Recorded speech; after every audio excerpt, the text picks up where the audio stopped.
A professora Elizabeth Saad, do Departamento de Jornalismo da ECA USP, e a Patrícia Canetti, idealizadora, mentora e grande agenciadora do canal Contemporâneo. Eu chamo, então, aqui para o palanque, quem vai começar? Você, Patrícia Canetti, que já está com tudo aberto. Na sequência, nós passamos a palavra para Elizabeth Saad e, ao final, como sempre, abrimos para as perguntas do público.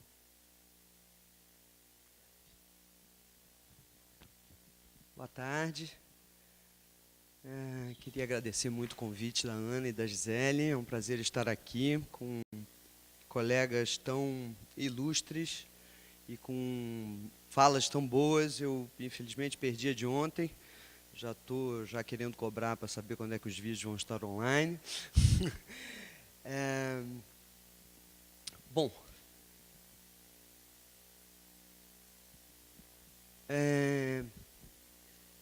algumas partes eu vou ler e, às vezes, por nervosismo, eu acelero um pouco a lida e vocês, por favor, me deem um toque para o pessoal da tradução não ficar muito doido com a corrida, tá?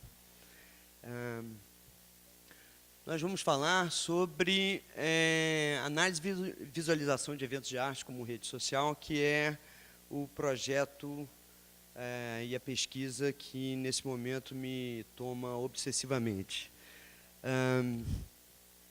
A nova era de mobilidade e conectividade promovida pelas mídias digitais e experimentadas por todos nós cotidianamente tem impulsionado o desenvolvimento da teoria das redes complexas e o nascimento de uma nova ciência, Network Science, ou a ciência das redes.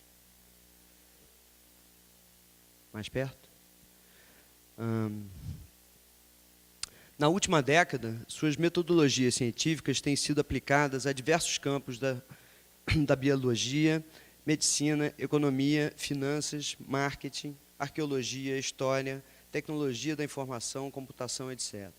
Juntas, redes e mídias digitais revolucionam a visualização e a análise de contextos, promovendo avanços nestes diferentes campos do conhecimento.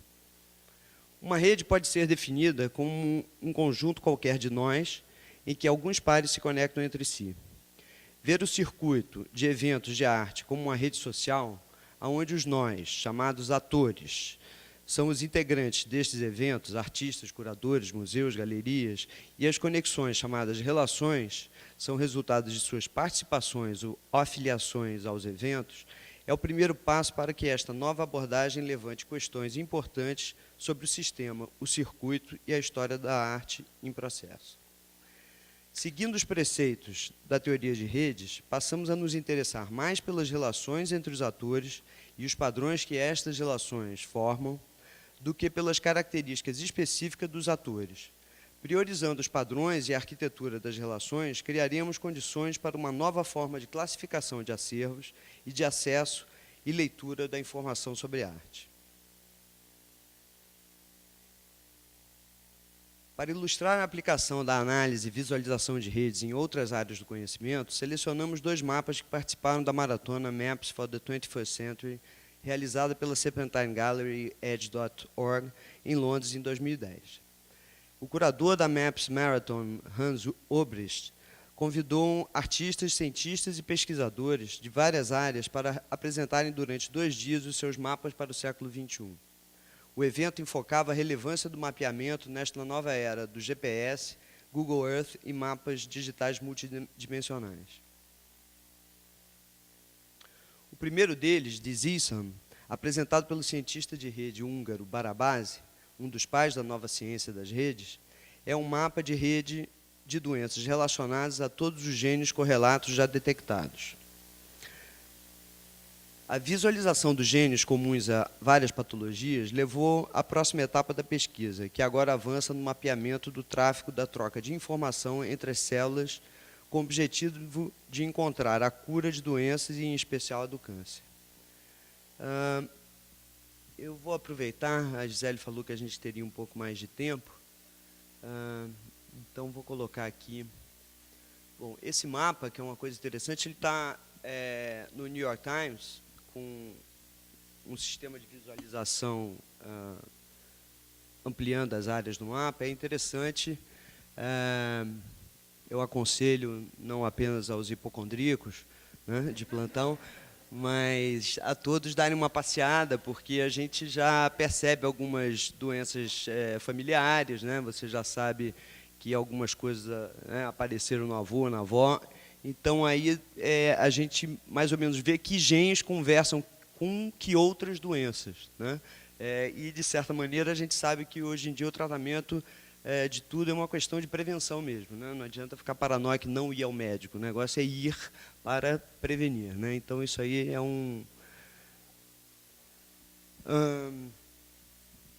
a outra coisa que eu vou aproveitar o nosso tempo aqui e colocar, se entrar...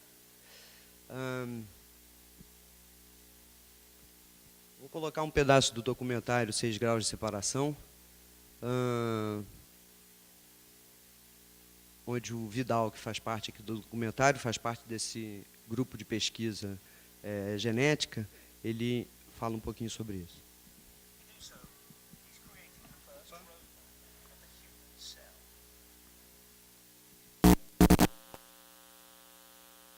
Imagine if we try to understand traffic in a city without having any maps, without having any idea of how interconnected the different roads are.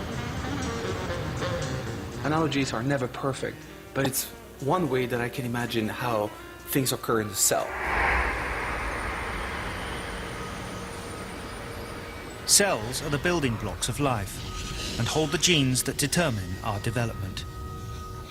Those genetic instructions are carried out by thousands of different proteins.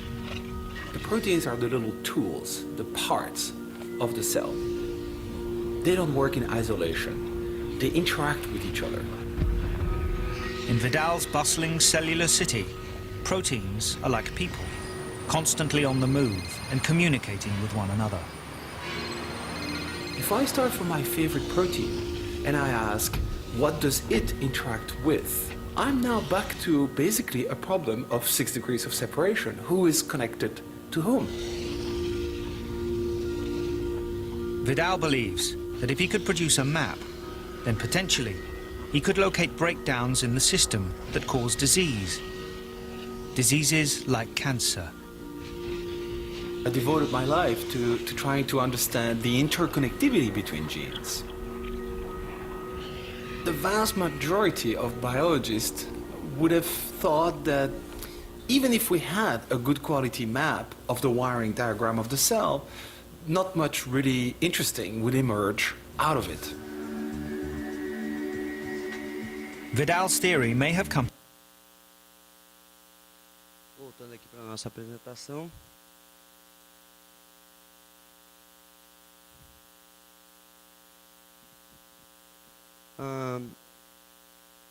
Essa nova pesquisa que eles vão fazer, a primeira foi um mapeamento dos genes e doenças, né? E a partir disso agora eles vão mapear a comunicação das proteínas, né? O que é um mapa muitíssimo mais vasto do que o código do genoma, né? Está se falando de não sei quantas milhões de comunicação. Outro mapa que eu pego de exemplo é apresentado pelo Christakis, um médico e cientista social, um mapa da obesidade. Ele trabalha com uma rede social comum, qualquer, né? Pega 2.200 pessoas, com milhares de conexões, e mostra nesse grupo os pontos aparecem o tamanho de acordo com o tamanho do corpo da pessoa, né? Os amarelos já estão com IMC de obesidade, né? E a questão aí, os agrupamentos ocorrem não apenas porque os indivíduos com tamanhos semelhantes de corpo têm tendência a formar laços, mas também porque o tamanho do corpo de uma pessoa afeta o corpo de outro, a quem eles estão conectados. Diante destes padrões sociais, é importante investigar que fatores externos comuns podem estimular o tamanho do corpo dos indivíduos de cada grupo. O que nós estamos querendo adentrar com o circuito de arte e a história da arte, tem um pouco dos exemplos que a gente viu, né? Mais do que eles de cara, esses mapas, nos oferecerem respostas, né? Eles, na verdade, eles são mapas para gerar novas perguntas, né? De alguma maneira, ele pode nos assegurar que uma noção, um senso comum estava correto, né? Ele confirmar teses, e, ao mesmo tempo, o fato de você poder ver algo que era invisível antes, né? Faz com que surjam novas perguntas, e é aí que está o nosso interesse também, né?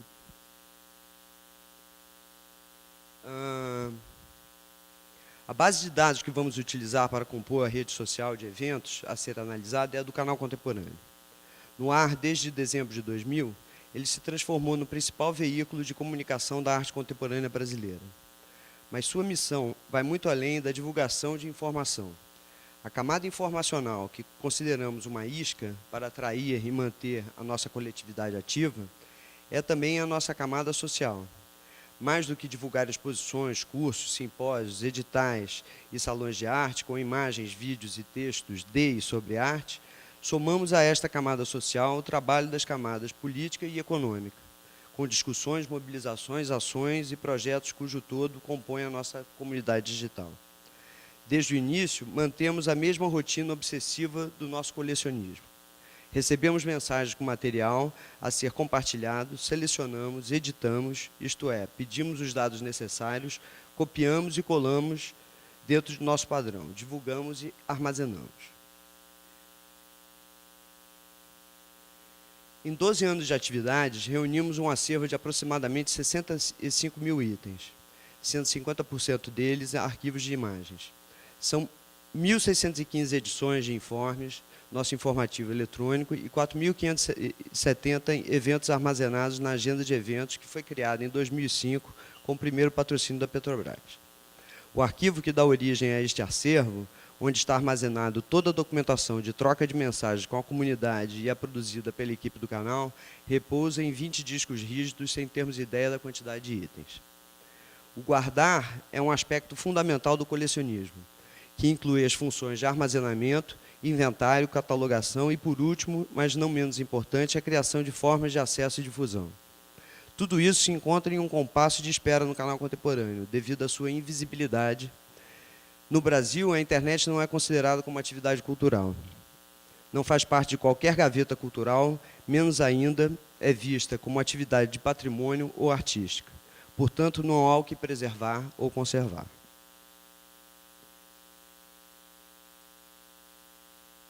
Eventos de arte são comunicados na internet por newsletters ou em redes sociais, contendo informações básicas em texto e imagem, com os nomes dos participantes, local, datas e um texto de apresentação. São dezenas ou centenas de eventos mensais, dependendo do foco geográfico, visualizados na forma de agenda, que os mostram sempre individualizados, sem que seja possível ver ou entender quaisquer relações existentes entre eles. Como a comunicação foca em seu próprio fim, a maioria delas é feita parcialmente, priorizando a quem ou o que se quer destacar. Exemplo, fulano e ciclano, entre outros. Além de incompletos, encontramos estes eventos arquivados de maneira dispersa em diversas redes sociais, publicações e diretórios de arte, como também em websites, galerias e instituições culturais. Quando esta comunicação é arquivada normalmente, é possível acessá-la por data, para cumprir a função de calendário, e também por palavras-chave, com o resultado sendo exibido em listas. Porém, ainda que estes resultados apresentem conjuntos de eventos, de alguma forma relacionados, uma simples listagem não é capaz de tecer uma rede de relações e nos apontar padrões de comportamento, ou seja, índices a serem observados. Para transformarmos a informação de eventos de arte em uma rede social, ou seja, uma estrutura social formada por atores, como indivíduos e organismos, e as relações entre eles, precisamos de dados detalhados e confiáveis, mas também de uma arquitetura de dados que permita relacionar os atores a partir dos eventos.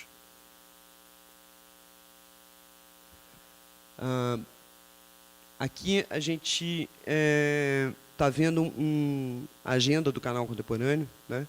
E percebe-se, deixa eu ver,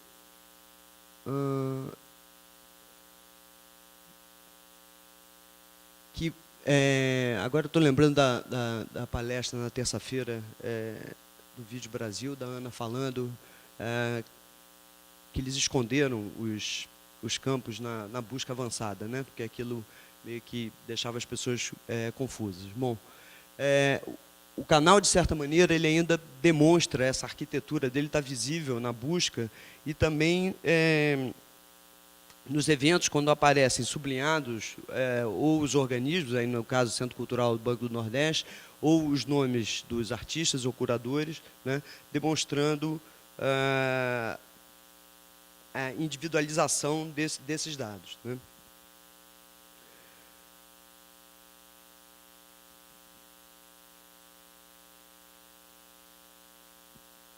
As redes complexas são uma descoberta recente para o canal contemporâneo, que vem se delineando desde que entramos no ar em dezembro de 2000. Por ancorar-se no sistema de arte desde o início, com a seleção de conteúdo norteada pela trajetória de profissionais e organismos nesta rede, e objetivando sempre modelar os dados do canal contemporâneo a partir da realidade deste domínio, fomos desenvolvendo os conceitos de rede empiricamente em nossa tecnologia. Se, por um lado, este compromisso nos causou atrasos tecnológicos importantes por impedir a nossa adesão a interfaces pré-moldadas e mais ágeis, nos mantendo em uma prática tecnológica artesanal até hoje, por outro, nos possibilitou acompanhar em paralelo os conceitos da nova ciência de redes. Antes de olharmos para alguns exercícios de visualizações de dados da rede, canal, vamos revisitar alguns trechos de textos meus que refletiam sobre os conceitos e as práticas do canal contemporâneo. Antes disso, eu coloco aí a estrutura que a gente está pretendendo visualizar com todo o conteúdo que a gente tem guardado no nosso banco de dados, né? Parcialmente nesse banco de dados da agenda, que foi criado em 2005, todo o material anterior de 2001 a 2005 ainda teria que ser colocado para dentro do banco de dados, né? Mas a ideia é que a gente passe a poder ver esse mapa, né? Da mesma maneira que se relacionam as pessoas que têm um corpo maior, que estão mais obesas ou fit, né? Aqui nós vamos poder ver grupos em relação aos trabalhos, em relação a, talvez, a descobrir grupos geográficos ou grupos de conceito. E aí, para dar já só um adianto aonde eu quero chegar, nas quantidades de perguntas que a gente já se começou a fazer sobre isso, uma das questões que eu acho que a gente pode adiantar vir a trazer algumas complicações, tanto para a história da arte quanto para a questão dos acervos, se por um lado os ismos, né, os conjuntos na arte ficaram no modernismo, na arte moderna, né, e agora na arte contemporânea a gente não consegue delimitar esses conjuntos, né, nossa ideia é que a partir dessa rede, né, esses conjuntos vão se tornar visíveis, né. Trabalhando essas visualizações nós vamos poder enxergar o que seriam antes os ismos, né?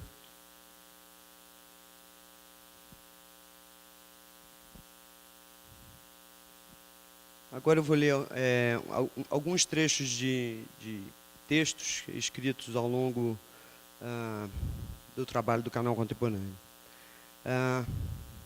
Esse é um texto de 2002, fazendo referência a um trabalho da artista Lívia Flores. Foi o revirar dos tacos no trabalho de Lívia Flores que me levou ao lugar que me interessa, um instante do movimento na oscilação entre ordem e desordem. Este lugar que se dá numa brecha, no instante da mudança entre o conhecido e o novo, é um movimento que permite arejar velhos posicionamentos, inclusão e exclusão do sistema da vida ou da arte. Andávamos sobre os tacos apenas colocados lado a lado e, ao andar, os tacos rangiam, se mexiam e se soltavam do padrão original. O andar consciente de estar provocando mudanças, mesmo elas sendo mínimas, se for também capaz de percebê-las sendo atingidas por outras também ínfimas, passará a gerir um efeito multiplicador. Todos aqueles montinhos de tacos revirados formando outros padrões e em constante movimento me lembraram a própria arte contemporânea. É da posição desta brecha instante, que também é movimento, que penso o canal contemporâneo como ação. Esse outro texto, de 2003, como pão e gente é tudo igual e é tudo diferente. Padrões de coletividade se somam na formação das individualidades. Não se trata de uma soma por adição, mas por interseção e combinação, que através de suas inúmeras interrelações e entrelaçamentos, estrutura o funcionamento de um sistema de crescimento não linear. A cronologia própria deste sistema é resultado da capacidade dialética e da permeabilidade geradas nesta dinâmica dos padrões, em cada um dos encontros ou em cada nova formação destas camadas. Os encontros aqui e ali conectados, nestes vários planos, passam a ser parte de um caminho que, muitas vezes repetido, marca e estrutura cada individualidade. Estas marcas são o início de outro processo, a dinâmica dos padrões das coletividades na construção das individualidades nos leva à dinâmica dos padrões das individualidades na construção das coletividades. São esses padrões, um sobre o outro, que nós vamos buscar visualizar, né, a partir dessa rede social. Estas duas dinâmicas em movimento constante, este estar um dentro do outro, constituem uma relação de tempo e espaço estruturadora do espaço cibernético. Como os padrões dos mosaicos na arquitetura servem para ampliar e movimentar zonas espaciais através da organização da luz, os padrões das individualidades e coletividades demarcam situações que promovem a profundidade no espaço cibernético. Um outro texto, de 2004, falando sobre a obra do Eduardo Kac, O Oitavo Dia.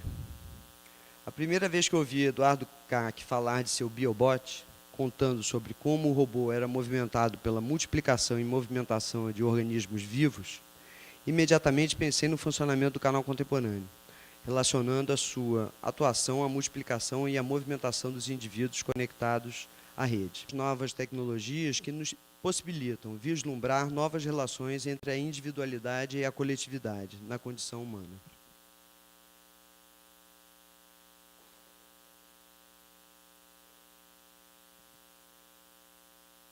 Com estas questões em mente, ainda em 2004, fomos conversar com a Petrobras sobre o nosso primeiro patrocínio. Tínhamos que apresentar um projeto novo e propusemos a construção de uma interface de comunidade digital, que permitisse a todos os membros se comunicarem entre si. Naquele momento, o patrocinador preferiu apoiar a criação de uma agenda de eventos, o que fez com que mantivéssemos, ao menos, o conceito de comunidade na arquitetura do novo banco de dados, que é o que se percebe aqui na busca, quando você pode ter campos específicos para procurar profissional e o organismo, né? Além de datas e locais geográficos. Como já vimos anteriormente, demarcamos na agenda os atores de nossa rede social, indivíduos e organismos, para que futuramente seus perfis se conectassem aos eventos. Nesta época, o objetivo desta arquitetura se limitava à possibilidade futura da comunicação na interface se relacionar com o conteúdo colecionado dentro do canal contemporâneo. Em 2009, criamos o projeto Visualizações da Rede Canal, com o objetivo de explicitar as configurações do circuito de arte como uma rede e, por consequência, criar dispositivos de leituras para a história da arte como rede social. Este projeto cria um dispositivo de leitura do circuito das artes visuais, agregando uma documentação da produção atual, recente, viva e em constante movimento.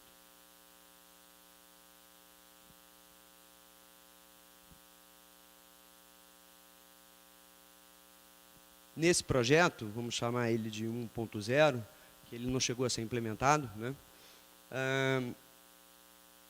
A nossa ideia seria você, a partir de uma primeira camada, você já conseguir seja ter um retrato do momento atual ou escolher em uma quantidade de anos ou um ano específico, você conseguir, a partir de uma visualização de nomes, perceber o que estaria acontecendo no circuito naquele momento, né?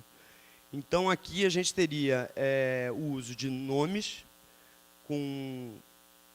usando critérios de tamanho de fonte e cor para demonstrar a quantidade de conexões e a temporalidade dessas conexões, né? Se são conexões recentes ou mais antigas dentro do período que foi selecionado. A gente usa 2 eixos nessa visualização. O eixo horizontal, à esquerda você teria o institucional e à direita o comercial. Então, o nome estaria posicionado mais para a esquerda ou mais para a direita, de acordo com a quantidade de eventos realizados em instituições culturais, museus ou galerias comerciais. E o eixo vertical aponta para a quantidade de eventos que o artista, o curador, ou a galeria, o museu tivesse realizado no período. Então, você tem uma diferença aí entre quantidade de eventos e quantidade de conexões, né? Então, por exemplo, um nome pode estar na parte de baixo, como o do Cildo Meirelles, com poucos eventos no período, mas com muitas conexões, porque ele participou de coletivas com outros 100, 50 artistas, o que vai fazer com que ele tenha mais conexões, apesar de menos eventos. Ao clicar e escolher um nome, você veria esse nome cercado pelos nomes de profissionais e organismos que estiveram compartilhando eventos com esse profissional naquele período. E a ideia seria, a partir disso, você conseguir criar formas de visualização mais interessantes para você poder acessar as informações, né, sobre que exposições, né, que pessoas estariam presentes nas exposições e mesmo acessar mais dados sobre o profissional de interesse da pessoa na hora de perceber a visualização. Isso foi o nosso interesse há 3 anos atrás. Agora,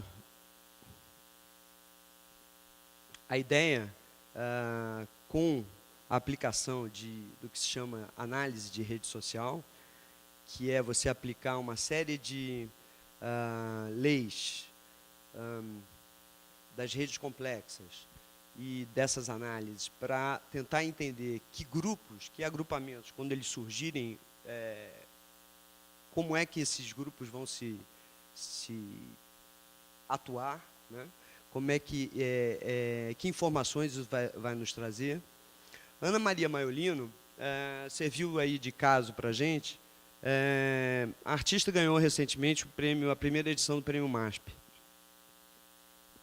E, por isso, por causa de um comentário de alguém no Facebook, que falou, nossa, que fortuna que ela está recebendo, né? Aí eu fiquei curiosa e falei, não, vamos demonstrar o que a Ana Maria precisou fazer nos últimos 10 anos, né, para estar recebendo um prêmio dessa monta. E aí nós fomos, a primeira coisa que a gente fez foi fazer um índice, que é apenas uma lista, né? Então, montamos aqui tudo que a Ana Maria tem publicado no canal Contemporâneo, montamos uma lista de eventos. E aí, em cima dessa lista, eu falei, mas uma lista não diz muita coisa, né? Assim, ok, a gente vê que ela fez muita coisa, mas com quem que ela fez, né? O que isso nos diz apenas, uma lista de eventos, né? Você pode, você vai ter o trabalho ali de ver em que instituições ela passou, qual foi o nome das exposições, mas a gente não sai disso.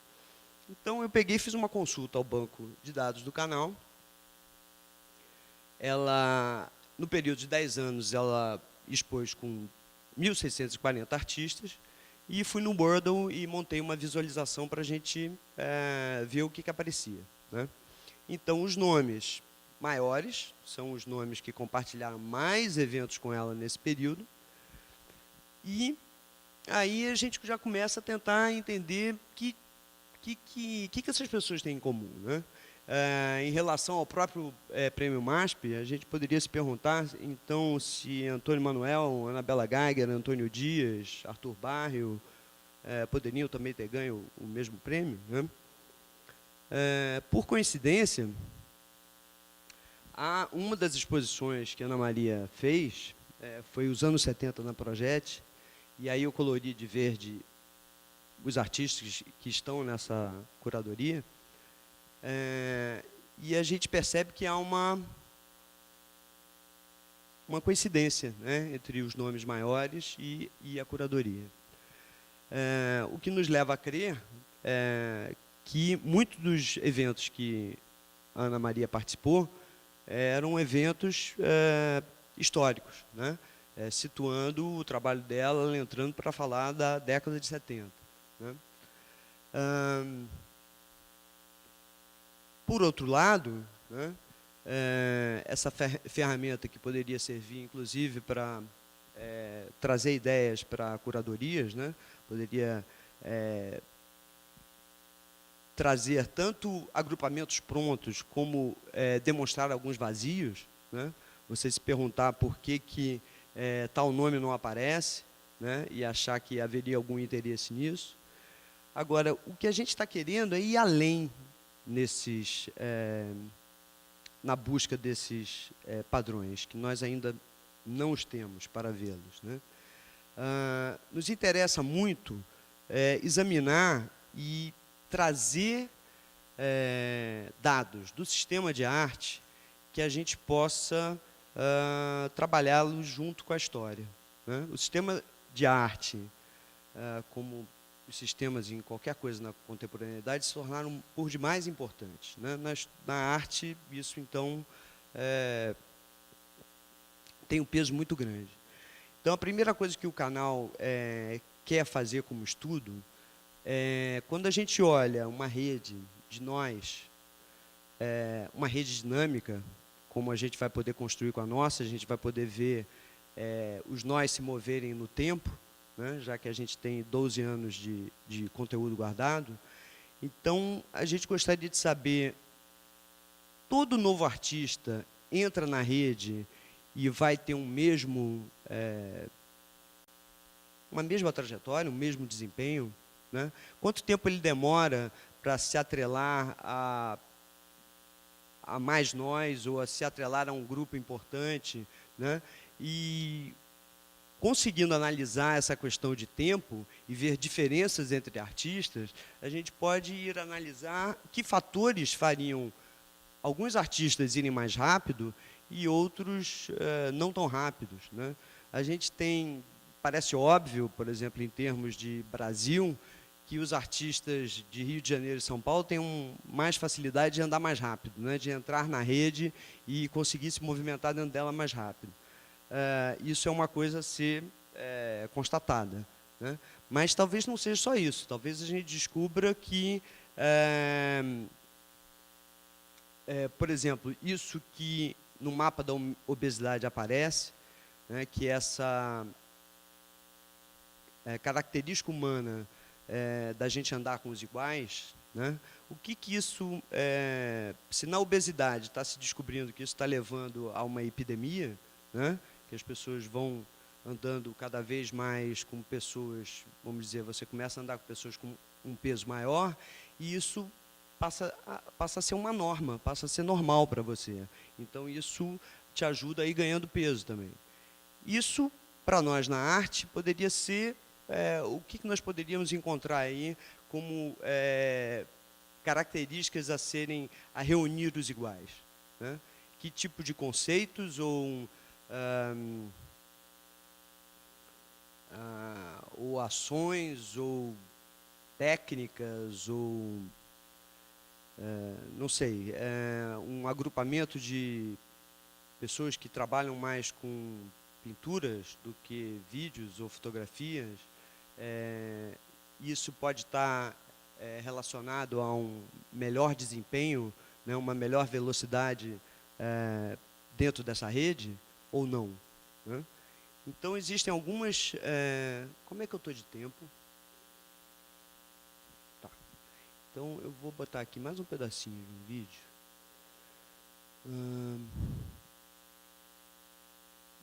Deixa eu só achar qual é a parte.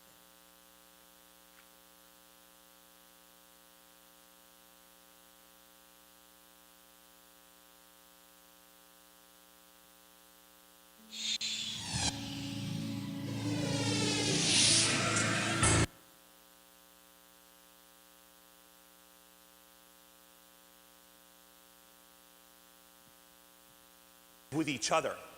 So I started to see the world in a Essa é uma palestra do Chris Takis, o cientista do mapa da obesidade, no TED, falando sobre o que eles estavam tentando descobrir nessa análise. And I became obsessed with this. I became obsessed with how it might be that we're embedded in these social networks and how they affect our lives. So social networks are these intricate things of beauty. And they are so elaborate and so complex and so ubiquitous, in fact, that one has to ask what purpose they serve. Why are we embedded in social networks? I mean, how do they form? How do they operate? And how do they affect us? And so my first topic with respect to this was not death, but obesity. And it had become trendy to speak about the obesity epidemic. And along with my collaborator, James Fowler, we began to wonder whether obesity really was epidemic, and could it spread from person to person, like the 4 people I discussed earlier. So this is a slide of some of our initial results. It's 2,200 people in the year 2000. Every dot is a person. We make the dot size proportional to people's body size. So bigger dots are bigger people. And in addition, if your body size, if your BMI, your body mass index is above 30, if you're clinically obese, we also color the dots yellow. So if you look at this image right away, you might be able to see that there are clusters of obese and non-obese people in the image. But the visual complexity is still very high. It's not obvious exactly what's going on. In addition, some questions are immediately raised. How much clustering is there? Is there more clustering than would be due to chance alone? How big are the clusters? How far do they reach? And most importantly, what causes the clusters? So we did some mathematics to study the size of these clusters. This here shows on the y-axis the increase in the probability that a person is obese given that a social contact of theirs is obese, and on the x-axis the degrees of separation between the 2 people. And on the far left you see the purple line. It says that if your friends are obese, your risk of obesity is 45% higher. And the next bar over, the orange line, says if your friends' friends are obese, your risk of obesity is 25% higher. And then the next line over says if your friend's friend's friend, someone you probably don't even know is obese, your risk of obesity is 10% higher. And it's only when you get to your friends' friends' friends' friends that there's no longer a relationship between that person's body size and your own body. Essa relação, né, entre amigos dos amigos dos amigos, né, como as coisas se espalham, né, que está sendo estudado hoje, juntamente com de doenças à inovação. Né? Você saber como as informações podem chegar e serem recebidas pelas pessoas. Né? Existe todo um cálculo em cima dessa probabilidade, né, em relação aos graus de vizinhança que você pode ter do objeto que está sendo estudado. A questão que a gente tem com a arte é como é que a gente pode... Que perguntas a gente pode ter em relação a como se espalha na nossa rede um novo tipo de trabalho, né?